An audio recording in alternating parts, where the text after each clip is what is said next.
तरह का फालतू बात, वो सब कोई चीज जो बोलता है और अब ये लोग करेगा, अभी हम नहीं कुछ बोलना हमारे लिए उचित है। लेकिन आप जानते हैं, एक बात आप अच्छी तरह जान लीजिए, कोई भी नौकरी करता है, ऑफिसर है, ये उसका काम ट्वीट करना नहीं है, ये सबसे गंदी चीज है।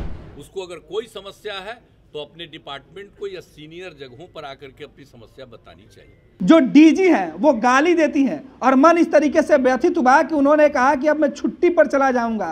पहले उन्होंने सोशल मीडिया पर अपनी पीड़ा लिखी और उस पीड़ा में इस बात की विकास वैभव ने चर्चा की कि उनके डीजी जो उनके विभाग में सबसे बड़े अधिकारी हैं वो उनको जलील करती हैं। फिर क्या था, दबाव इस तरीके से पड़ा कि विकास वैभव ने पहले उस ट्वीट को ही डिलीट कर दिया। उसके बाद छुट्टी पर जाने का एप्लीकेशन लगाया। छुट्टी पर तो वो नहीं जा पाए क्योंकि अब तक उनकी छुट्टी मंजूर नहीं हुई, लेकिन उनके डीजी ने उनको शो कॉज नोटिस भेज दिया। नोटिस का जवाब 24 घंटे में मांग लिया है। कहा है कि आप किस तरीके से जो सरकारी बैठकें होती है, जो डिपार्टमेंटल बैठक होती है, उसका वीडियो बनाते हैं और वीडियो कैसे आप कह रहे हैं कि आपके पास है। ये कहीं ना कहीं जो आपको जो अधिकार मिला है उस अधिकार का हनन है। जो आपको छूट है उस छूट में यह बातें बिल्कुल नहीं है, यह कानूनी मंजूर करने वाली बात नहीं है। इसके ऊपर आपके ऊपर कार्रवाई होगी। आपको 24 घंटा के अंदर सफाई देकर बताना होगा कि आपने जो हरकत की है इसके लिए क्यों नहीं आपके ऊपर कार्रवाई की जाए। इस बीच बिहार के अंदर बवाल चल रहा था। मुख्यमंत्री नीतीश कुमार हो या फिर दूसरे नेता, एक तरफ बिहार में या बिहारियों को गाली देने के मामले में तूल पकड़ते जा रहा है, सियासी रंग दिया जा रहा है, विपक्ष सवाल उठा रहा है। लेकिन नीतीश कुमार ने तो अपने ही अधिकारी को, विकास वैभव को ही चेतावनी दे दी, नसीहत दे दिया है। कहा है कि ट्वीट नहीं काम कीजिए। दूसरे तरफ बिहार के दूसरे जो मंत्री हैं, जो के पाठक के ऊपर काफ़ी गुस्सा दिखा रहे थे, नाराज हो रहे थे, वो कह रहे हैं कि इस मामले में फिलहाल वो देख रहे हैं क्योंकि वीडियो सामने नहीं आया। के पाठक का मामला था कि वीडियो सामने आ गया था, विकास वैभव का जो ट्वीट था वो सामने आया, बाद में वो डिलीट हो गया। और अब जो विकास वैभव, उन्होंने खुद एक और ट्वीट करते हुए लिखा है कि कभी सर्प को दोस्त नहीं बनाना चाहिए। यानी बिहार के सियासत में अब जिनके जिम्मे सरकार चलाने की जिम्मेवारी है, कानून व्यवस्था को दुरुस्त रखने की जिम्मेवारी है, अब वही आपस में उलझ गए हैं।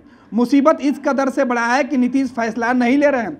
यही वजह है कि नीतीश कुमार ने अपने ही अधिकारियों के बीच जो मनमुटाव है उसे रोकने का फैसला किया और सीधे तौर पे सार्वजनिक करने वाले अधिकारी को नसीहत दे दी।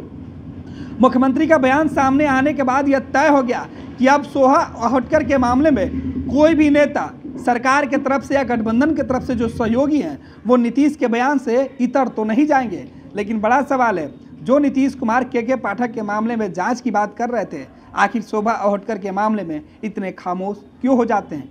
क्यों शोभा अहोटकर का नाम आते ही दूसरे जो नेता हैं, जो मंत्री हैं, जो अन्य पार्टी के लोग हैं, वो सोच समझकर बयान दे रहे हैं? हालांकि शोभा अहोटकर को लेकर भी कई सवाल उठाया जा रहा है। कहा जा रहा है कि नीतीश सरकार में इतनी लाडली अधिकारी हैं, इतने तेज तर्रार अधिकारियों के बावजूद इनको ही इतना मौका क्यों दिया जा रहा है और नीतीश कुमार इनके ऊपर कार्रवाई करने से क्यों बच रहे हैं? हालांकि सत्ता के अंदर बवाल मचा हुआ है। आईपीएस लॉबी में अब सवाल खड़ा हो रहा है कि अगर इस तरीके से कोई सीनियर अधिकारी अपने जूनियर को जलील करेगा तो फिर फरियाद अब किससे करना, क्योंकि साहब का साथ ही जूनियर को नहीं बल्कि सीनियर को मिलता है। वो सब कोई चीज जो बोलता है और अब ये लोग करेगा, अभी हम नहीं कुछ बोलना हमारे लिए उचित है। हम सबको कह देते हैं, कोई कुछ बोलता है तो पूरी जांच करा लीजिए, देख लीजिए क्या मामला है। लेकिन आप जानते हैं, एक बात आप अच्छी तरह जान लीजिए, कोई भी नौकरी करता है, ऑफिसर है, ये उसका काम ट्वीट करना नहीं है, ये सबसे गंदी चीज है। उसको अगर कोई समस्या है तो अपने डिपार्टमेंट को या सीनियर जगहों पर आकर के अपनी समस्या बतानी चाहिए। यही ना है, निजी तौर पर बतानी चाहिए। उसको किसी भी चीज को सार्वजनिक रूप से नहीं घोषित करना चाहिए। ये है कानून। आप जरा अच्छी तरह जान लीजिए, आपके ऊपर कोई समस्या है तो सही जगह पर जा करके अपना प्रॉब्लम बता दीजिए, तुरंत उस पर देखा जाता है। लेकिन अभी तो विचित्र बात है, कोई ट्वीट कर देगा, कोई कुछ लिख देगा, कुछ कर देगा, तो ये सब ना ज्यादा चर्चा होती है, कोई मतलब है? तो खैर, इसके बावजूद हमने कहा है कि कोई भी बात है, हमने कह दिया अधिकारियों को कि सब चीज को देख लीजिए और देखने के बाद क्या है तब हमको बताइएगा। ठीक है, हो गया। हो गया, चलिए अगला जगह भी जाना। ये लो मुंह मीठा करो, आज मैंने अपना जॉब छोड़ दिया, अब हम पूर्णिया वापस जाएंगे। जॉब छोड़ दिया है? मतलब ये घर कैसे चलेगा? हम करेंगे क्या? और माँ बाबूजी क्या बोलेंगे? इसलिए मैं एक और मिठाई का डब्बा लाया, अपने बिजनेस के लिए लोन अप्रूव हो गया। अरे लोन अप्रूव हो गया वो तो ठीक है, लेकिन पूर्णिया में हम रहेंगे कहाँ? अपना घर भी तो नहीं है वहाँ। इसलिए तो एक और मिठाई का डब्बा अलग से लाया हूं। हमने पूर्णिया में घर ले लिया है, पूर्णिया के ई होम्स पैनोरमा में। पूर्णिया में पैनोरमा ग्रुप लेकर आए हैं ई होम्स पैनोरमा। बड़ा घर, आलीशान जिंदगी और अत्याधुनिक सुविधाओं के संग। अरे अब क्यों मुंह मीठा करवा रही हो? क्योंकि हम घर वापसी जो कर रहे हैं। घर वापसी की खुशी पूर्णिया में ई होम्स पैनोरमा के संग।